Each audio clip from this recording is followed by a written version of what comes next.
Dito ako sa Arbor Square. Nangingisda sila. Nakaka-ties mag-fishing. Galing ano, ang layo pala naabot ng fishing. Hanggang doon ang layo oh.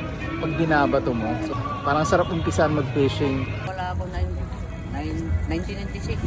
May nakahuli nga dyan na nakaraang buwan lang. Nung nagkaroon ng bagyo, tapos mga may 3 kilong bangus. Simula umaga hanggang ganitong oras.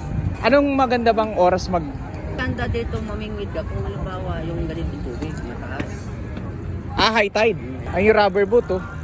Yun yung gusto ko eh. Mga kasil, 3 tao. Tatambay ka lang dun sa gitna. Tapos may ano ka, payo. May bir ano? Kala magluto. Huling beer mo na. Tapos namatay ka, masaya. Eh matibay naman yung mga yan. Tulay ng muwa, tingnan mong ilalim, daming bangka dyan. Puro namimingwit yan. Doon ka sa Lao talaga. Wala po, depende, kalakito. Ayan. Pag bibili ka ng rod, set na yan, di ba, pag binibili? Depende ka, may set yun, mayroon hindi. Mga Decathlon, ano? Magkano? Yung bili kong motor sa akin, ano yan eh, Aris. Ano yan, 1,800. Motor? Aris, tapos mga, Aiwa, Shimano, ganon. Shimano, ayan, Japan yan, Shimano. Yung ano namang Aris, gawa, Japan din yan. Pagkagat sa bango, pinakaladkad mo. Basta kaya sa linya, alukayin mo na. Manila Hotel, di ba, period, nakahuli kong kalakito ko 1 kilo kalahati. Talaga? Ilang oras? Gabi, yun.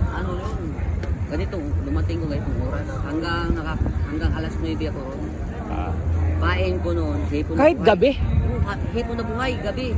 Kasi mararamdaman, hindi mo na makailangan makita eh, no? Hindi na kailangan mo makita ang float, ang maramdaman mo, tatakbo yung tansi. Takbo na, kaya madilim eh. Parang nga okay na hobby. 3 taga sa akin, 1 sampa, 2 patig. Saya. Mahaba ang rad mo eh.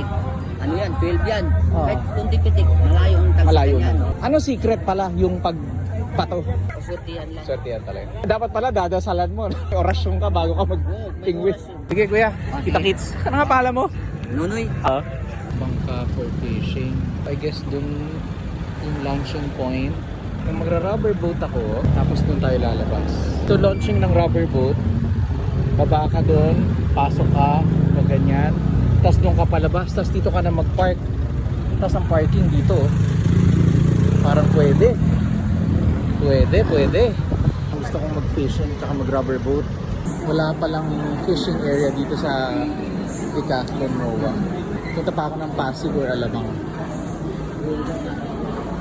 Fail yung search ko mga fishing gear. This ends my effort to get a fishing gear today. Until next time guys, click and subscribe.